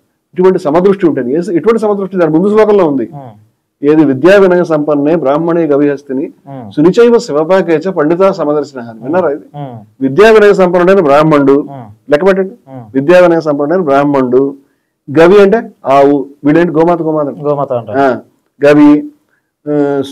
హస్తిని అంటే ఏనుగు, సుని అంటే కుక్క, సుని చైవ శ్వేపాకేచ అంటే కుక్కని తినే చండాలుడు. 5 గురించి చెప్పాడు. పండిత సమదర్శన, పండితులు వీటిని సమానంగా చూస్తారు. అంటే ఆవు మాత అన్న, గోమాత అంటే కుక్క మాత కూడా అనాలి, ఏనుగులు కూడా గౌరవించాలి, అన్నింటికి గౌరవించాలని పుస్తకాలు చెప్పినాయి. ఇటువంటి దృష్టిని ఎవరైనా అలవాటు చేసుకోలేరు. చేసుకుంటే ఏమిటి కృష్ణుడు చేసే ప్రామిస్? ఇక్కడ స్వర్గాన్ని గెలుచుకోవచ్చు. ఇహైవత జిత సర్గో యశాం సామ్య స్థితం. ఇటువంటి సమదృష్టి నీకుంటే, యశాం సామ్య స్థితం మనసులో కనుక ఉంటే వాళ్ళు గెలుచుకుంటారు. ఎందుకు? నిర్దోషమి సమం బ్రహ్మ. బ్రహ్మం దైవత్వం అనేది ఏదైతే ఉందో అది దోషరహితమైనది, సమానత్వమే, సమం బ్రహ్మ. తస్మాత్ తే బ్రహ్మణి స్థిత, అందువల్ల వాళ్ళు బ్రహ్మం యందే ఉంటున్నారు. ఈ సమానత్వాన్ని పాటించేవాళ్ళు. సమానత్వాన్ని పాటిస్తే ఇప్పుడు మీరు స్వర్గాన్ని గెలుచుకోవచ్చు అని. ఏది చండాలుడికి, బ్రాహ్మడికి, కుక్కకి, ఆవుకి మీరు తేడా చూడడం మానేస్తే ఈ క్షణాన్ని మీరు స్వర్గంలో ఉంటారని గీత చెప్తాను. దైవరాజ్యం అనేది ఇట్ ఈజ్ అమాంగ్ us, మన మధ్య ఉందని క్రీస్తు చెప్తున్నాడు. ఈ సమస్తము ఈశ్వరమయమే అని ఉపనిషత్తు చెప్తుంది. ఏం తేడా ఉందండి నేను తెలుసుకుందాం అడుగుతాను. ఖురాన్లో మాట ఉంది తెలుసా? అల్లా చెప్తాడు, నేను మీ కంఠనాళం కంటే మీకు దగ్గరగా ఉన్నాను. ఖురాన్లో మీరు చదివితే కనిపిస్తుంది. కంఠనాళం ఎక్కడ ఉందండి? ఇక్కడ ఉంది. మీరు నాకు దగ్గర కంటే కంఠనాళం కంటే దగ్గరికి ఎలా ఉంటారండి? మీరు ఇక్కడ ఉన్నారు, దగ్గర కంటే కొంచెం ముందుకు వస్తారు, ఇంకా ముందుకు వస్తారు, ఇంకా ముందుకు. కంఠనాళం కంటే దగ్గరికి ఎలా వస్తారు? అది నేనైతేనే వస్తారు. అంటే దేవుడు నేను నువ్వే అని చెప్తున్నాడు. అదే తత్వమసి అని ఉపనిషత్తు చెప్పింది. నాకు అర్థమైంది, నేను చదువుకున్నాను. అంచేత మతాల్లో గొప్ప విషయాలు పక్కన పెడితే కలుస్తాయి. అప్పుడు సైన్స్ లో మనం సమన్వయం చేసుకుని ఆధ్యాత్మిక సైన్స్ తయారు చేసుకోవచ్చు. కొట్టుకోవాల్సిన అవసరం ఏమీ లేదు. కొన్ని విషయాలు వదులుకోవాల్సి ఉంటాయండి. ప్రతి మతంలో కూడా ప్లస్ మైనస్ ఉంటాయి, పనికిరాని పక్కన పడేయాల్సిందే. హిందూ మతంలో ఉంటాయి, పోరాడుతున్నారు. ముస్లిం మతంలో ఉంటాయి, క్రైస్తవ మతంలో ఉంటాయి. అవి ఏ మతంలో ఉండే ప్రాబ్లమ్స్ ని వాళ్లే సాల్వ్ చేసుకోవాలి. ఇప్పుడు క్రైస్తవ మతంలో ప్రాబ్లం నేను సాల్వ్ చేద్దానంటే అయ్యే పని కాదు. గుడ్డుని బయట నుంచి కొడితే అది పగిలిపోతుంది, లోపల నుంచి అయితే పిల్ల బయటకు వస్తుంది. ఇస్లాంలో ఉన్నటువంటి మతోన్మాదం సమస్యలు నేను బయట నుంచి సాల్వ్ చేయను. అంచేత మేము జయభారత్ ముస్లిం రెవల్యూషనరీ ఫోరం అని పెట్టుకున్నాం. దాంట్లో ముస్లింలే పనిచేస్తారు, వాళ్లే మతోన్మాదం గురించి మాట్లాడతారు. ముస్లిం మతోన్మాదం, హిందూస్ ఫర్ ప్లూరిటీ ఈక్వాలిటీ పెట్టుకున్న దాంట్లో హిందువులే ఉంటారు. వాళ్ళు హిందూ మతంలో మతోన్మాదాన్ని గురించి, అసమానత్వాన్ని గురించి, దుర్మార్గాల గురించి మాట్లాడతారు. ఇట్లా ఏ మతానికి ఆ మతం సొంతంగా పరిణామ క్రమంలో ముందుకు వెళ్లాల్సింది, వెళ్తాయి కూడా. అన్ని వెళ్ళే చాలా దూరం వచ్చినాయి, ఇంకా వెళ్తాయి కూడా. చిట్ట చివరికి అన్ని కలుస్తాయి కూడా, ఏమి అభ్యంతరం లేదు. అన్ని కలిసే విషయాలు ఉన్నాయి వాటిలో. ఈ విషయాన్ని మనకి అర్థం చేసుకున్న తర్వాత వివేకానందుడు ఏమని చెప్పాడంటే, వేదాంత మేధస్సు ఇస్లాం శరీరంతో భారతదేశం డెవలప్ చేయాలని చెప్పాడు. వేదాంత మేధస్సు ఇస్లాం శరీరం. హిందూ మేధస్సు కూడా కాదు, వేదాంత మేధస్సు అన్నాడు. వేదాంతం అంటే అద్వైతం, అద్వైతం అంటే మీరు నేను ఒకటే అని. అటువంటి మేధస్సుతోటి ఇస్లాం శరీరం, ఇస్లాంలో కొంత అద్వైతం ఉందని చెప్పాడు. అందుకని సమానత్వం ఉంది అని. ఈ ప్రాఫిట్ ఆఫ్ ఈక్వాలిటీ అన్నాడు. ప్రాఫిట్ గురించి వివేకానందుడు. అంచేత పెద్దవాళ్ళంతా కూడా ఈ గొప్ప విషయాల్ని పదే పదే చెప్తూ ఉన్నారండి. వీటిని గురించి ఇంప్లిమెంట్ చేయడానికి మనం ముందుకు రావడానికి ప్రాబ్లం ఏంటంటే చాలా మందికి తెలియవు, మాట్లాడరు. ఈ స్థానికమైన భాషలో ఆస్తికుడు లేదా నాస్తికుడు లేదా హిందూ లేదా ముస్లిం, వాళ్ళంతా హిందువులు. వాళ్ళు హిందూ మతం ప్రతినిధులే కాదు. బాబ్రీ మసీద్ కూరగొట్టిన వాళ్ళు ఉన్నారు కదా, బాబ్రీ మసీద్ కూరగొట్టినటువంటి వాడు హిందూ కాదని నా ఉద్దేశం. నాకు ఎవరో ఒకసారి ఒక సభలో అడిగారు నన్ను, ఏమంటే రమణమూర్తి గారు మీరు హిందూ మతం తరఫున ప్రామిస్ చేయండి ఒక మసీదు కూలిపోదని. ఒక ముస్లిం అన్నాడు, నేను ఇస్లాం తరఫున ప్రామిస్ చేస్తాను ఒక గుడి కూలిపోదని, అప్పుడు మన మధ్య శాంతి వస్తున్నాడు. నేను అన్నాను మీరు తప్పు మాటలు మాట్లాడతారండి, మీరు ఒక విషయం అర్థం చేసుకోవాలి, బాబ్రీ మసీద్ కూలగొట్టింది హిందువులు కాదు, మీరు తెలుసుకోవాలి ఆ విషయం. అదేంటన్నాడు ఆయన. బాబ్రీ మసీద్ కూలగొట్టిన తర్వాత 91, 92లో ఇప్పుడు జరిగింది ఆ సంఘటన, చరిత్రలోకి వెళ్తే ఇమ్మీడియట్ గా యూపీలో ఎలక్షన్ పెట్టారు. అక్కడ ఈ పార్టీ ఏ పార్టీ అయితే కూలగొట్టిందో చిత్తుగా ఓడిపోయింది. కళ్యాణ్ సింగ్ అని ముఖ్యమంత్రి ఉండేవాడు. ఈ పార్టీ ఓడిపోయింది, వేరే వాళ్ళ అధికారులకు వచ్చారు. ఓట్లు ఎవరు వేశారు? యూపీలో ఎవరు మెజార్టీ అండి? ఇప్పుడు తెలుసు కదా మీకు ఎవరు మెజార్టీ, మీరు చెప్పండి. హిందువులు మెజార్టీ. హిందువులు ఈ పార్టీని తిరస్కరించారు. ఎందుకు? బాబ్రీ మసీద్ కూలగొట్టేందుకు. వాళ్ళ మీద ఎందుకు పెడతారు మరి? హిందూ కాదు, హిందూ మతోన్మాది కూలగొట్టాడు. ఆడు గజని కూలగొట్టాడు, వాడు మతోన్మాది. గోరి కూలగొట్టాడు, ఔరంగజేబ్, వాడు మతోన్మాదులు. ఈ ముస్లింలు వాళ్ళతో ఐడెంటిఫై కాకూడదు. గఫార్ ఖాన్ తో ఐడెంటిఫై కావాలి, షోయబుల్లా ఖాన్ తో ఐడెంటిఫై కావాలి, అష్ఫకుల్లా ఖాన్ తో ఐడెంటిఫై కావాలి, మక్బూల్ షర్వాణితో కావాలి, అమృత్ సలాంతో కావాలి. అలాగే హిందువులు కూడా రామకృష్ణ పరమహంసతో, వివేకానందతో, రమణ మహర్షితో, గాంధీ గారితో వాళ్ళతో ఐడెంటిఫై కావాలి. వీళ్ళు మతాన్ని రిప్రజెంట్ చేయరండి, గాడ్సేలను లేకపోతే ఔరంగజేబులు. వీళ్ళని వదులుకోవాలి. వీళ్ళు మతోన్మాదులు. మతోన్మాదిని మతం కింద కన్ఫ్యూజ్ చేస్తే ఖచ్చితంగా కన్ఫ్యూజన్ వస్తుంది. అంచేత బాబ్రీ మసీద్ యొక్క కూల్చివేతను హిందువులు తిరస్కరించారు. సుప్రీంకోర్టు తిరస్కరించి తిట్టింది. పంచాయతీ చేయడానికి ఇద్దరికి నువ్వు గుడి కట్టుకొని మసీదు కట్టుకొని ఇద్దరికి స్థలాలు ఇచ్చింది. అది మంచి పని చేసింది. అసలు మనమే మాడుకుని హిందువులు ముస్లింలు సెటిల్ చేసుకుని ఇంకా బాగుండేది. అలాంటి రోజు వస్తే ఇంకా బాగుండేది. అయితే హిందువులకు వ్యతిరేకంగా ముస్లింలు, ముస్లింలకు వ్యతిరేకంగా హిందువుల్ని, ఇద్దరికి వ్యతిరేకంగా క్రైస్తవుల్ని, క్రైస్తవులకు వ్యతిరేకంగా వీళ్ళని ఈ పదే రెచ్చగొట్టి ఆ భాష కూడా ఇప్పుడు మరకలని సోషల్ మీడియా వచ్చింది. అలా మాట్లాడచ్చండి. అలా పక్క నిందించమని హిందూ మతంలో ఉందా? పక్కవాడిని నిందించమని ఇస్లాంలో ఉందా? పక్కవాడిని నిందించమని క్రైస్తవంలో ఉందా? బూతులతో తమ్ముళ్ళతో పనిచేస్తున్నారండి వీళ్ళు. మతస్థులు కాదు, మతాన్ని భ్రష్టు పట్టిస్తున్నటువంటి వెకిలి మనుషులు. మతం యొక్క నిజాయితీ అది కాదు, మతం యొక్క ఆదర్శం అది కాదు. మతస్థులుగా మతంలోని ఆదర్శాలను మనం పాటిద్దాం. హిందువులుగా, ముస్లింలుగా, క్రైస్తవులుగా ఎవరినెవరు కన్వర్ట్ చేసుకోవాల్సిన అవసరం లేదు, ఎవరు కొట్టుకోవాల్సిన అవసరం లేదు. అందరం కలిసి ఉండి శుభ్రంగా ఉండొచ్చు, నేర్చుకోవచ్చు. Converting into Christianity I can follow క్రీస్తు ఐడియల్స్. క్రీస్తు మహాసేని యొక్క ఆశయాలను నేను తీసుకోగలుగుతాను. ఇప్పుడు మత మార్పిడి అంటే అసలు దాని మీద మీ అభిప్రాయం ఏంటి సార్? అది మత మార్పిడి సిల్లి అండి. ఇందాక చెప్పినట్టు 100 అభిప్రాయాలు మాత్రమే మీరు నమ్మండి, ఐన్స్టైన్ నమ్మడం మానేయండి, ఇక్కడికి వచ్చేయండి చెప్పినట్టు ఉంటే అలా ఉంటుంది. ఇప్పుడు మత మార్పిడి ఒకప్పుడు మన అక్కడ భూమిలో చాలా చోట్ల వేరే ప్లేస్ లో ఉన్నప్పుడు వేరండి. ఇప్పుడు మత మార్పిడి చేయాల్సిన వివేకానందుడు చెప్పాడు. వివేకానందుడు ఏం చెప్పాడంటే హిందూ ముస్లిం అవ్వట్లేదు, ముస్లిం హిందూ అవ్వట్లేదు, క్రైస్తవుడు అవ్వట్లేదు. ఓ మొక్క ఉంది, ఆ మొక్క నాది కాదండి, వివేకానంద ఎగ్జాంపుల్, ఎంత అద్భుతమైన ఎగ్జాంపుల్ చూడండి. ఈ మొక్క మట్టిలో నుంచి నీటిని స్వీకరిస్తుంది. మట్టిలో లవణాలని పదార్థాన్ని స్వీకరిస్తుంది. నీటిని స్వీకరించి అది నీరు అయిపోతుందా? అవట్లేదు. లవణాలను స్వీకరించి లవణం అవుతుందా? అవట్లేదు. సూర్యరశ్మి అవుతుందా? అది కూడా అవట్లేదు. వీటన్నిటిని తీసుకుని తనదైన మొక్క పదార్థంగా మార్చుకుని పెరుగుతుంది. అలాగే మనం కూడా ఈ ధర్మాలు, ఈ ఆలోచనలు, ఈ సిస్టమ్స్, వీటిలో ఉన్నటువంటి గొప్ప విషయాలు అందరూ, నా రిక్వెస్ట్ ఏంటంటే క్రైస్తవులు ఉపనిషత్తులు ఏం చెప్తున్నాయి, గీతల గొప్ప విషయాలను తెలుసుకోవడం బెటర్. హిందువులు క్రీస్తు యొక్క శర్మనంది మోట్లో ఉన్న గొప్ప విషయాలు ఏంటి తెలుసుకోవడం బెటర్. అలాగే హిందువులు, క్రైస్తవులు ఖురాన్లో ఉన్నటువంటి సమానత్వ ఆదర్శం ఏదో తెలుసుకోవడం బెటర్. అలాగే ముస్లింలు క్రైస్తవుల దగ్గర, హిందువుల దగ్గర, బౌద్ధులు ఇలా అందరూ తెలుసుకుని మీరేమి క్రైస్తవులుగా ఉండొచ్చు, మీరు హిందువుగా ఉండొచ్చు, మీరు బౌద్ధులుగా ఉండొచ్చు, మీరు మారిపోవాల్సిన అవసరం లేదు. కానీ మీ ఆలోచనల్ని ఆ మొక్కలాగా మీరు అన్ని తీసుకుని పరిపుష్టం చేసుకోమని స్వామి వివేకానంద చెప్పలేదు, నేను చెప్పలేదు, చికాగోలో చెప్పాడు. అద్భుతమైన మాటలు. నా మతమే ఉండాలి, నీ మతం ఉండడానికి వీల్లేదు, నీ మతం మొత్తం. నేను మొన్న ఒక ఛానల్లో ఇంటర్వ్యూ ఇస్తుంటే ముస్లింలు అంత దుర్మార్గులే అంటాడు ఆయన. ఏం చేద్దాం అంటారు, అందరూ బంగాళాఖాతంలో 20 కోట్ల మంది ఉన్నారు, ఏం చేస్తారని నేను నవ్వుతూ అడిగాను. అడిగితే అందరినీ మార్చేయాలని అవదండి, తప్పండి. ఆలోచన మీ అటువంటి ఆలోచన పెట్టుకోవడం, అందరినీ హిందువులు చేయడం అవదు. క్రైస్తవులందరినీ 100 కోట్ల మందిని మార్చాలని, అందరినీ ముస్లింలు చేయడం అవసరం. అందరినీ వీళ్ళు తీసుకొచ్చి ఘర్ వాపసి, అది అవదు. కొట్టుకు వేస్తాం మనం. అదే అది అవ్వదు కాబట్టి కొట్టుకు కావడం సార్, అంతే. ఈ గర్వాప్స్ ఏంటి, ఈ ఆదర్శాలను మీరు తెలియాలి కదా. నేను ఇస్తాను, మీరు కూడా ఏమన్నా తెలుసుకుంటే అంటే అయిపోతుంది కదా. దానికి ఏముంది, మనం కాలనీలో ఉండి మీ ఇంట్లో సోఫా ఉంది, మా ఇంట్లో టీవీ ఉంది సార్. ఇప్పుడు మాట్లాడంటే నాకు ఒక మాట గుర్తొచ్చింది. టీటీడీ చైర్మన్ బిఆర్ నాయుడు గారు దళితవాడల్లో 5,000 గుడులు కడతాము అని చెప్పి ఒక స్టేట్మెంట్ పాస్ చేశారు. ఏమంటారు మీరు దీని మీద? మొన్న రీసెంట్ గా దళితవాడలో దళితులు ఎవరైనా గుడులు వెళ్ళేవాళ్ళు, గుడిని పూజించేవాళ్ళు ఉన్నప్పుడు ఆ దళితులకి అది మత సంస్థకి గుళ్ళు కడితే దాంట్లో నాకేం తప్పని అనిపించలేదు. తప్పుగా అనిపించలేదు. ఇటీడీ ఒక మత సంస్థ, ఇటీడీ ప్రభుత్వం కాదు, అది హిందూ అంటే దళితవాడల్లో గుడులు కట్టే బదులు దళితుల్ని గుళ్ళోకి రానివ్వచ్చు కదా. దళితుల్ని గుళ్ళో ఖచ్చితంగా రానివ్వాలంటే కాదు సార్. ఇప్పుడు దళితవాడల్లో 5,000 గుడులు కడతాము అంటే మీరు అక్కడే అలాగనే చెప్పుంటే మీరు చెప్పినట్టు ఇప్పుడు తిరుపతి దేవస్థానంలో మొట్టమొదటి దళితులు రావడానికి పోరాటం ఎవరు చేశారు మీకు తెలుసా? తెలియదు సార్. ఎప్పుడు జరిగింది తెలుసా? నేను చెప్తాను మొత్తం. 1947లో బయ్యా సూర్యనారాయణమూర్తి గారని మహానుభావుడు బిఎస్ఎన్ మూర్తి అంటారు. అది చరిత్ర సార్. ఓకే, నేను కాదనట్లా. అయిపోయింది, అది బిఆర్ నాయుడు గారు అయిపోయింది. నేను ఒక మాట వినండి, ఆయన ఒక్కడే కాదండి, ఇప్పుడు దళితుగా ఉంది ఇప్పుడు కాదు, అంతకు ముందు నుంచి 10-15 ఏళ్ళ క్రితం కూడా జరిగింది. కానీ నేను అనేది ఏమిటంటే మీరు ఈ గుడికి రావద్దు, మీ ఇక్కడ తీసుకొస్తాను అనేది కనుక పరోక్షంగా కానీ ప్రత్యక్షంగా అయితే ఖచ్చితంగా అభ్యంతరం. మరి అదే కదా సార్. ఇప్పుడు వాడల్లో ఉంది, మిమ్మల్ని మీరు గుడికి రావక్కర్లేదు అన్నారా? అలా దళిత వాడల్లో 5,000 గుడులు కడతాము అంటే ఏంటి అసలు అర్థం? ఆయన ఎక్కడైనా కట్టనండి, అక్కడ తీసుకునే అంటే మొత్తం ఆ వాడలో ఎవ్వరు లేరనుకోండి, అంటే అక్కడ గుడులు కడతాము అనేది సింబాలిక్ గా తెలియజేస్తుంది. నా మాట వినండి, మొత్తం ఆ వాడలో ఎవరు హిందువులు లేకపోతే, అక్కడ తీసుకునే వాళ్ళు అడిగేవాళ్ళు ఎవరు లేకపోతే, అక్కడ ఏదన్నా వెళ్ళి ఈయన కట్టమని నేను అంటలేదు.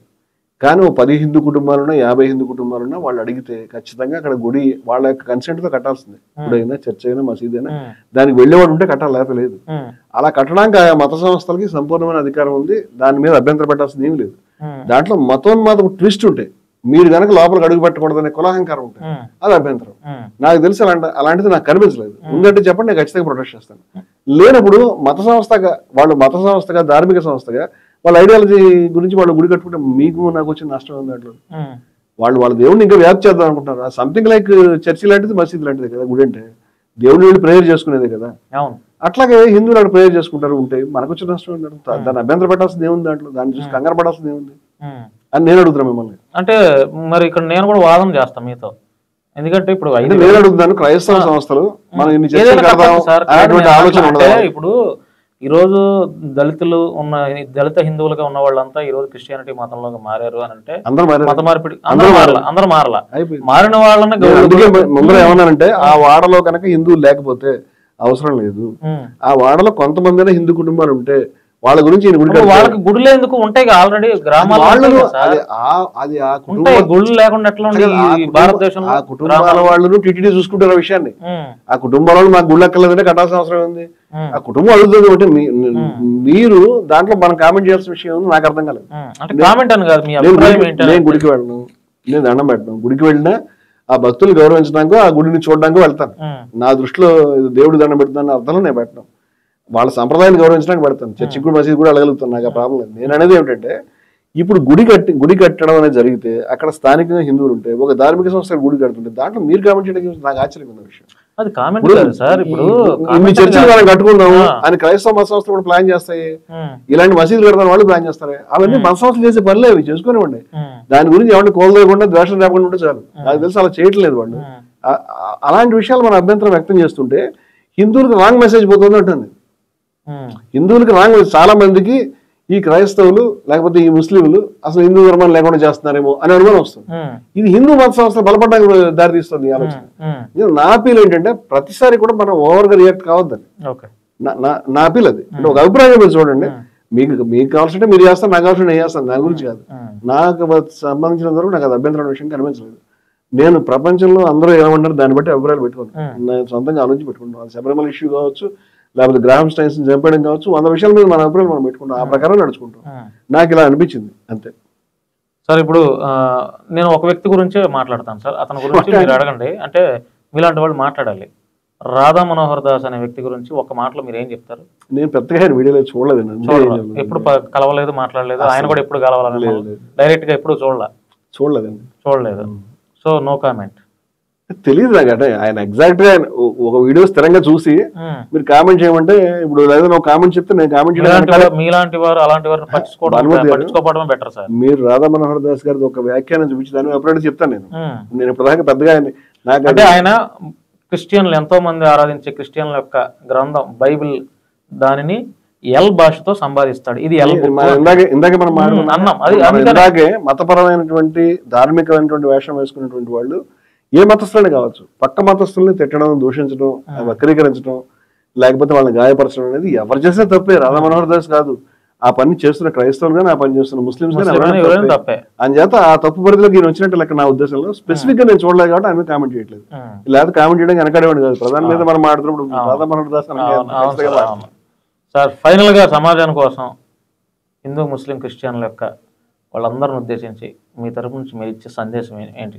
మనం అంతా ఒక బోట్ లో ప్రయాణం చేస్తున్నామండి. ఓకే, అది కాలం అనొచ్చు, నది అనొచ్చు, ఈ భూమి మీద సముద్రం, అది ఈ భారతదేశంలో ఓ బోట్ లో ఉన్నటువంటి వాళ్ళు కొట్టుకు చేస్తే ఏం జరుగుతుంది?